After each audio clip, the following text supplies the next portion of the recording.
बिस्मिल्लाहिर्रहमानिर्रहीम। अस्सलाम वालेकुम dear students, hope you are fine. मेरा नाम रायनूर है और मैं आपको अपने यूट्यूब चैनल पे वेलकम करता हूँ। आज के लेक्चर का जो कंटेंट है वो है जी चैप्टर 6 सीक्वेंस एंड सीरीज़, और ये रिलेटेड है E CAT test preparation for all engineering universities का जो एंट्रेंस टेस्ट है उससे रिलेटेड है बेसिकली। नस्ट, प्यास, जीकी, ओके। और इसका लेक्चर नंबर 5 है। चैप्टर 6 पर इससे पहले हम लेक्चर 4 तक पढ़ चुके हैं और तकरीबन ये जो चैप्टर है 6.8 तक पहुंच चुका है। तो आइए जी स्टार्ट करते हैं। 6.8 में जो लास्ट क्वेश्चंस हैं उसमें वल्गर फ्रैक्शंस और इसी तरह इंटरवल ऑफ कन्वर्जेंस और ये सारी बातें हम पढ़ते हैं। तो वल्गर फ्रैक्शंस जो हैं बेसिकली रिकरिंग डेसिमल होते हैं, रिकरिंग फ्रैक्शंस होती हैं। जैसे 0.9 के ऊपर बार लगा हुआ है तो इसका मतलब है 9 जो है वो रिपीट हो रहा है, 0.9999 इस तरह ये रिपीट हो रहा है और ये इनफाइनाइट टाइम है, रिकरिंग है ये। वैसे तो ये रिकरिंग जो है वो रैशनल नंबर होते हैं। आपको पता है कि रिकरिंग नंबर्स, रिकरिंग डेसिमल और टर्मिनेटिंग डेसिमल जो है वो रैशनल नंबर होते हैं, और जो नॉन टर्मिनेटिंग नंबर्स होते हैं वो इरेशनल नंबर होते हैं या नॉन रिकरिंग इरेशनल नंबर होते हैं। चैप्टर 1 में आपने पढ़ा है नंबर सिस्टम में। अब देखिएगा बेटा, ये 0.9 है ना, तो इसको हमने किस तरह से सॉल्व करना है। इसको सॉल्व करने का बड़ा आसान मेथड है कि 9 जो लिखा हुआ है उसको एज इट इज़ लिखें। पॉइंट के बाद जिस नंबर के ऊपर बार लगा हो वो नंबर या वो डिजिट जो है वो एज इट इज़ लिखें। उसके बाद पॉइंट के बाद आपके पास एक डिजिट है तो 9 से ही आपने डिवाइड करना है, ओके। तो इसका आंसर जो है वो आ जाएगा 1। ये तो बड़ा आसान सा क्वेश्चन था, तो इत्फाकन उसका आंसर 1 आ रहा है। अब जैसे मैंने आगे क्वेश्चन लिखे हैं प्रैक्टिस के लिए, तो इसको सॉल्व करते हैं। जैसे 1.21 के ऊपर बार है, 1.21 के ऊपर बार है, इसका मतलब ये है कि जो 21 है वो रिपीट हो रहा है, 21.21, 21, 21 एंड सोन। तो इसको इस तरह से बेटा सॉल्व करेंगे कि लिखेंगे हम 121, जिसके ऊपर बार नहीं लगा हुआ, जिस डिजिट के ऊपर बार नहीं लगा हुआ वो कर देंगे माइनस, ओवर जितने डिजिट्स के ऊपर बार लगा हुआ है उतने आपने 9 लिख लेने हैं डिनोमिनेटर में और इसको सॉल्व कर लेना है। तो ये आ जाएगा 120 ओवर 99। इसको फर्दर सॉल्व कर ले, 3 पे कट हो रहे हैं तो 3 4s are 12, या आप कट करके ना भी लिखें, बस ये इसका आंसर है। ऑप्शन में ये आंसर भी आ सकता है, सिंप्लीफाई करके भी आंसर लिखा जा सकता है। अब नेक्स्ट क्वेश्चन देखिएगा बेटा, तो ये आ जाएगा 3219। इसमें से आपने माइनस वो डिजिट्स करने हैं जिसके ऊपर बार नहीं लगा हुआ। जैसे 3 और 2 के ऊपर बार नहीं है तो 3219 में से माइनस किया 32 और डिवाइड कर दिया। अब 2 डिजिट्स के ऊपर बार लगा हुआ है 1 और 9 के ऊपर, तो ये आपने 99 लिखना है। अब पॉइंट के बाद एक ऐसा डिजिट भी है जिसके ऊपर बार नहीं है।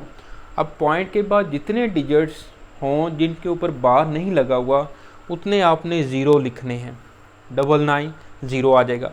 अगर पॉइंट के बाद 2 डिजिट ऐसे होते जिसके ऊपर बार नहीं था तो फिर हम 00 यहाँ पे लिखते। तो इसको बेटा आप सॉल्व कर लें। 3219 में से 32 माइनस करते हैं, 11 में से 3 गए 8, तो ये आ जाएगा 3187 डिवाइड बाय 990। ऐसे ही है, ये इसका आंसर है। ऑप्शंस मैंने नहीं लिखी कि हम ज़्यादा क्वेश्चंस कर सकते हैं इस तरह से।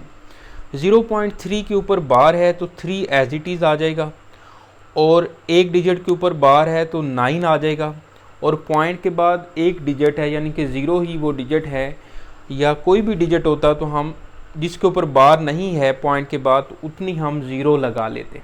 ऐसे ही है, जैसे ये 0 पॉइंट, अगर वो मैं आपको प्रैक्टिस करवाता हूँ, 0.13 अगर होता तो ये इसका आंसर है। जैसे 0.13 है और 3 के ऊपर बार होता, सिर्फ 3 के ऊपर, तो मैं इसको हमने लिखना था कि आपके पास आ जाना था ये 13 माइनस 1, जिसके ऊपर बार नहीं है वो माइनस करेंगे, डिवाइड बाय 9, 3 के ऊपर बार है, एक डिजिट के ऊपर बार है, पॉइंट के बाद एक ऐसा डिजिट भी है जिसके ऊपर बार नहीं है, तो उतनी ज़ीरो लगा देंगे। तो ये इसका आंसर आ जाएगा बेटा 12/90। उम्मीद है कि आपको ये वल्गर फ्रैक्शंस के क्वेश्चन जो हैं अच्छे से समझ आ रहे हैं और आप कर लेंगे। इसको अच्छे से आपने समझना है, प्रैक्टिस करनी है। बुक वाले क्वेश्चंस प्रैक्टिस करें, उनके आंसर्स भी पीछे लिखे हुए हैं तो वो आप कर सकते हैं। नेक्स्ट क्वेश्चन देखिएगा, द सीरीज़ 1/3 × 4 1/+1/4 × 5, ये 4 × 5 plus so on plus 1/n+2 n+3 plus so on. Basically ये 3 × 4 है, 4 × 5 है। जैसे यहाँ पर देखें तो n की जगह पे 1 पुट करें तो 1 + 2 3 और 1 + 3 4, 3 × 4 आएगा। n की जगह पे 2 पुट करें तो 4 × 5 आएगा। तो इस तरह से ये सीरीज़ जो है वो बन रही है। अब इस तरह की सीरीज़ आपकी बुक में नहीं है, आपकी बुक में जो है वो सिंपल सीरीज़ हैं। इस तरह की सीरीज़ जो है वो बुक में आपको नज़र नहीं आएगी। अब यहाँ पर देखें तो द सीरीज़ 1/3 × 4 1/4 × 5 प्लस सोन, तो ये किसी ना किसी नंबर पे जाके रुकेगी। यानी कि इसकी जो nth टर्म है, इसमें n की जगह पे आप जो मर्जी नंबर पुट करें तो ये अनडिफाइन नहीं हो रहा। यानी कि 1/0 जो है ये अनडिफाइन नहीं हो रहा। समझ रहे बात?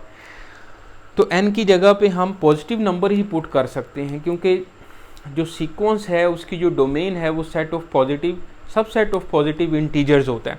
तो n की जगह पे जब भी आप पॉजिटिव इंटीजर्स पुट करेंगे तो ये डिफाइन ही रहेगा। तो जब ये डिफाइन है, इसका आंसर कोई ना कोई डेफिनेट नंबर आएगा, तो लाजमी बात है कि ये सीरीज़ क्या होगी, ये कन्वर्जेंट होगी। तो इसकी बीटा ऑप्शन है कन्वर्जेंट। ओके, डाइवर्जेंट होता है जो अनडिफाइंड हो और मतलब उसका आंसर ना आ रहा हो, अनडिफाइंड। फ्लक्चुएटिंग है कि आंसर रिपीट हो रहा हो, सही है, फ्लक्चुएट कर रहा हो। जैसे आप कह सकते हैं कि फ्लक्चुएशन में जिस तरह से ऑसिलेटरी सीरीज़ है तो वो फ्लक्चुएट कर रही होती है, ऐसे ही है, रिपीट हो रही होती है वैल्यू, जैसे 2 -2 +2 -2 फिर +2, इस तरह से। तो बाकी इस सीरीज़ का जो आंसर है वो कन्वर्जेंट है। अब चलते हैं जी नेक्स्ट क्वेश्चन पे। नेक्स्ट क्वेश्चन आप देखें तो मैं इसको अभी इरेज कर लेता हूँ।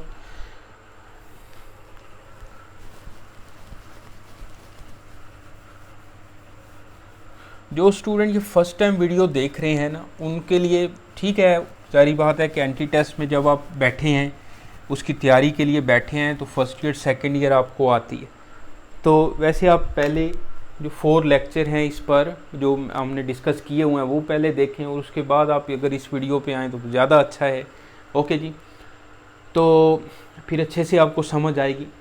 अब ये वाला क्वेश्चन देखिएगा, तो x-1 इज इक्वल टू 9 की पावर 1 मल्टीप्लाई बाय 9 की पावर 1/2 मल्टीप्लाई बाय 9 की power 1/4 and so on up to infinity, then x is. अब यहाँ पर आप देखें तो x-1 is equal to 9 multiply हो रहे हैं, बेस सेम है तो पावर जो है वो ऐड हो जाएगी। तो 9 की पावर 1 + 1/2 + 1/4 एंड सो ऑन, और ये अप टू इन्फिनिटी है, अप टू इन्फिनिटी है। अब देखें तो ऊपर जो इसकी पावर है 9 की पावर, इस पर आपने लगाना है इनफाइनाइट ज्योमेट्रिक सीरीज़ का फार्मूला, और इसमें जो a1 की वैल्यू है 1 है और r की वैल्यू जो है 1/2 डिवाइड 1 करें तो r की वैल्यू 1/2 बनती है। तो ये बन जाएगा x-1, और इनफाइनाइट ज्योमेट्रिक सीरीज़ की कंडीशन जो है वो फुलफिल भी हो रही है, r mod is less than 1। तो ये बन जाएगा 9 की पावर 1/1 - 1/2, 1 - 1/2। तो ये आ जाएगा x-1 9 की पावर 1/2, 1 - 1/2 करेंगे तो 1/2, ये आ जाएगा x-1 और 9 की पावर 2, ये 1/2 जब ऊपर जाएगा तो ये 2 बन जाएगा, ऐसे ही है। और 9 की पावर 2 81 -1 इधर आके प्लस हो जाएगा, तो 82 इसका आंसर है बेटा, 82 बीटा ऑप्शन है जी इसकी। ओके, अब देखते हैं नेक्स्ट क्वेश्चन। तो मैं इसको रेज कर लेता हूँ, समझ आ रही है ना आप लोगों को? चलें,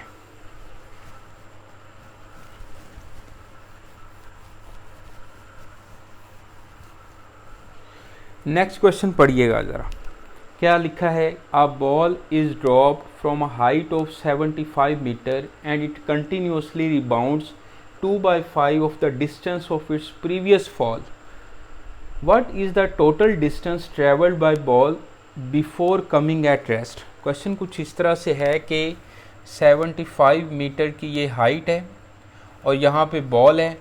इस तरह से बॉल जो है वो नीचे ड्रॉप होती है और हर रिबाउंड पर 2/5 उसकी जो हाइट है वो कम होती जाती है। ऐसे चलते चलते यहाँ पे जाके बिफोर कमिंग एट रेस्ट जो है उसने कितना डिस्टेंस ये कवर किया है, ये सारा एक्चुअली डिस्टेंस है जो उसने कवर किया है। ओके, ये हमने फाइंड करना है। अगर हम बुक के मुताबिक क्वेश्चन को सॉल्व करें तो फिर ये काफ़ी लंबा क्वेश्चन बन जाएगा। तो इसका बेटा एक शॉर्टकट है, बड़ा ज़बरदस्त शॉर्टकट है। कुछ क्वेश्चंस के शॉर्टकट हमें याद रखने पड़ते हैं ताकि टाइम जो है वो सेव हो जाए, अब देखें इसका जो डिस्टेंस का फार्मूला है बेटा वो है d = a1 × 1 + r/1 - r। अब a1 जो है यहाँ पर फर्स्ट जो डिस्टेंस है 75 है और r जो है जिस रेशो से वो कम हो रहा है, उसका जो हाइट है वो कम हो रही है, वो है 2/5। तो r की जगह पे लिखा 2/5/1 - 2/5। यह आ जाएगा 75 × 5 + 2 7 / 5 ओवर, ये आ जाएगा 5 - 2/5, तो 3/5 आ जाएगा। सिंप्लीफाई कर रहे हैं हम, ये बन जाएगा जी 5, कितना बनता है ये 5 1 * 5, 5 5 * 25, 15 × 7 करें, या आप इसको मज़ीद जो है वो सिंप्लीफाई कर सकते हैं कि कटिंग ना करें। 75 × 7/5 × 5/3, ऐसे 3/5 ऊपर जाके रेसिप्रोकल हो जाएगा। इसकी कटिंग कर लें, 5 से 5 कैंसिल हो जाएगा और 3 2s are 6 और 3 5s are 15 और 25 को 7 से मल्टीप्लाई करें तो 25 4s are 100 और 25 3s are 75, तो 175 इसका आंसर है, जो कि करेक्ट ऑप्शन है हमारे पास डेल्टा है।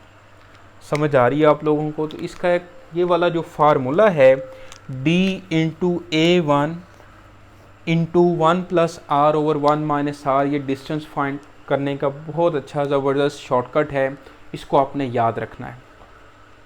अब चलते हैं जी नेक्स्ट क्वेश्चन पे। नेक्स्ट क्वेश्चन देखिएगा, ये 6.8 के जो लास्ट क्वेश्चन है, सेकंड लास्ट और थर्ड लास्ट, उससे रिलेटेड है। देखें,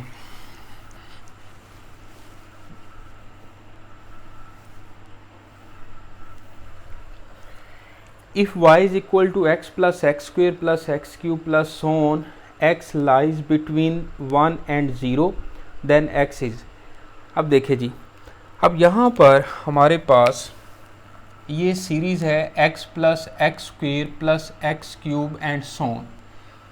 अब ये इनफाइनाइट ज्योमेट्रिक सीरीज़ है, इस पर फार्मूला लगा दें। a1 = x है और r की वैल्यू x²/x है, तो x फार्मूला लगाएं। s infinity = a1/1 - r, infinite geometric series का फार्मूला लगाया। अब इन सब को ऐड करें तो y के इक्वल है, तो s इन्फिनिटी की जगह पे हम y ही लिखेंगे और a1 की जगह पे x लिखा और r की जगह पे x लिख दिया, a1/1 - r।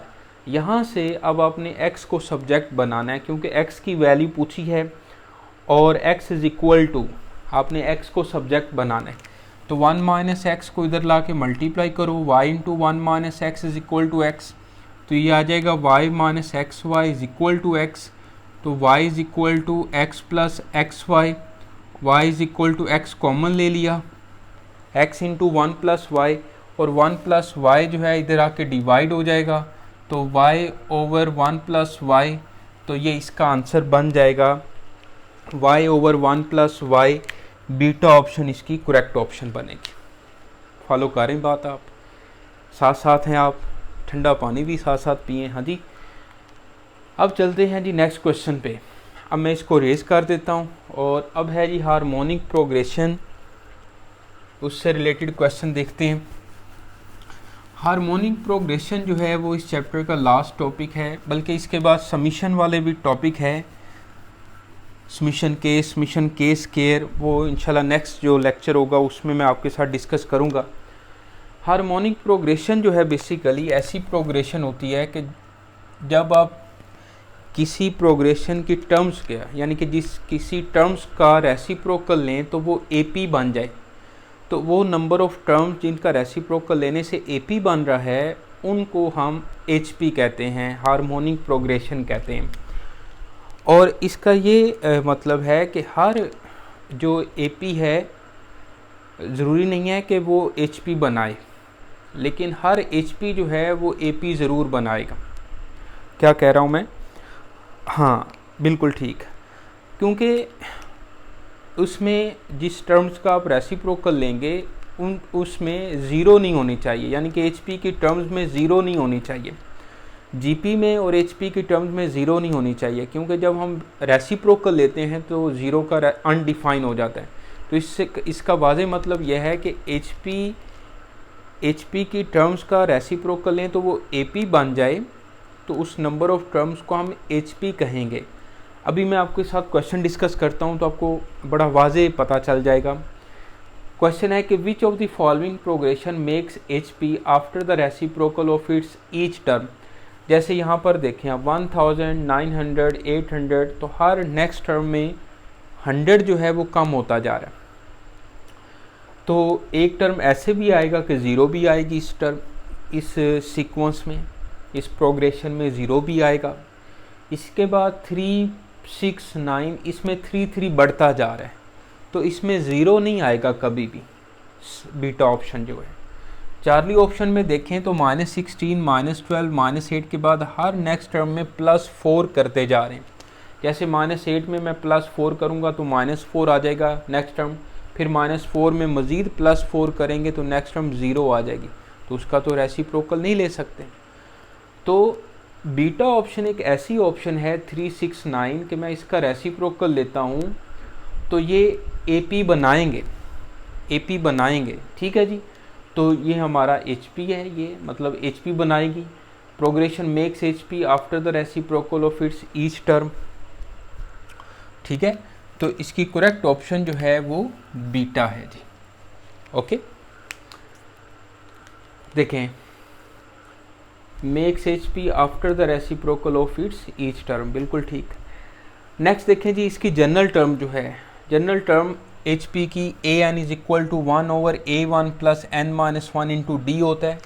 बेसिकली जो HP के क्वेश्चंस हैं ना, जैसे आपने 6.10 में क्वेश्चंस पढ़े हैं तो आपको याद होगा कि सबसे पहले हम उसको AP में चेंज करते हैं, AP में सोल्व करने के बाद उसका रेसिप्रोकल लेने के बाद AP में ही वैल्यू आंसर लेके आते हैं और फिर एंड पे जाके HP में फाइनल आंसर लिखते हैं। ये बुक का प्रोसीजर, बुक में मेथड आप पढ़ते हैं। तो इसी तरह जैसे AP की जो nth टर्म है AN is equal to A1 plus n-1 into D, तो HP में उसका रेसिप्रोकल आ जाएगा AN is equal to 1/A1 plus n-1 into D। Okay, अब है जी harmonic mean between A and B, तो उसका फार्मूला है 2AB/A प्लस B। अब नेक्स्ट क्वेश्चन देखें जी कि harmonic mean between 3 and 5 is, तो ये फार्मूला बस अप्लाई कर दें।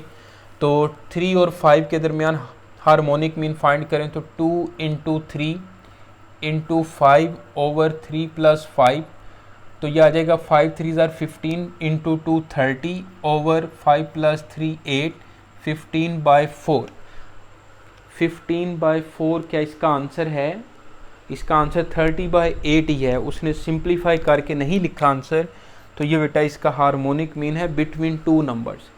और अगर 2 से ज़्यादा नंबर्स आ जाएं तो वो वाला फार्मूला आपकी बुक पे नहीं है। अगर harmonic mean between n numbers हो, harmonic mean between n numbers, तो ये आ जाएगा n1/1/A plus 1/B and so on 1/, जितने भी नंबर्स हों। ओके, और इसको आप इस तरह से भी याद रख सकते हैं कि harmonic mean is equal to n/समीशन 1/x। जितनी वैल्यूज़ हैं उसका रेसिप्रोकल लेके सम करें डिनोमिनेटर में, जितनी वैल्यूज़ हैं उनकी जो तादाद है, नंबर जो है वो ऊपर लिखें, और जो वैल्यूज़ हैं उनका रेसिप्रोकल लेके सम से डिवाइड कर दें। जैसे यहाँ पर आप देखें तो हार्मोनिक मीन बिटवीन 1, 3 एंड 7, तो कितनी वैल्यूज़ हैं ये? 3 वैल्यूज़ हैं, डिनोमिनेटर में इनका रेसिप्रोकल हो तो 1 का रेसिप्रोकल लिया 1/1, 3 का रेसिप्रोकल लिया 1/3, 7 का रेसिप्रोकल लिया 1/7। अब देखिए बेटा, इसका एलसीएम ले लिया 21, यह आ जाएगा 21 + 7 + 3। 21 को ऊपर ले जाके मल्टीप्लाई कर दें, 21 + 10 किया 31, तो ये आ जाएगा 3 2 ज़ा 6, 3 1 ज़ा 3, 3 2 ज़ा 6, तो 63/31। तो ये बेटा बीटा ऑप्शन इसकी करेक्ट ऑप्शन है जी। ओके, तो यहाँ तक जो हमारा लेक्चर है, लेक्चर नंबर 5 वो कंप्लीट होता है। कोशिश की है कि आपको अच्छे से मैं समझा सकूँ, कॉन्सेप्ट दे सकूँ। ओके, और कोई शॉर्टकट अगर आ रहा है तो वो भी मैंने आपके साथ डिस्कस किया है। इसको पढ़िएगा, इसमें कोई प्रॉब्लम होती है तो आप लाजमी मेरे साथ शेयर करें, डिस्कस करें। वीडियो अच्छी लगे तो कमेंट्स लाजमी किया करें, आपके जो इनकरेजमेंट है उसकी ज़रूरत रहती है। तो अपना ख्याल रखें, दोस्तों के साथ वीडियो शेयर कीजिएगा, और नेक्स्ट वीडियो तक के लिए राय नूर को इजाज़त दें। अल्लाह हाफिज़।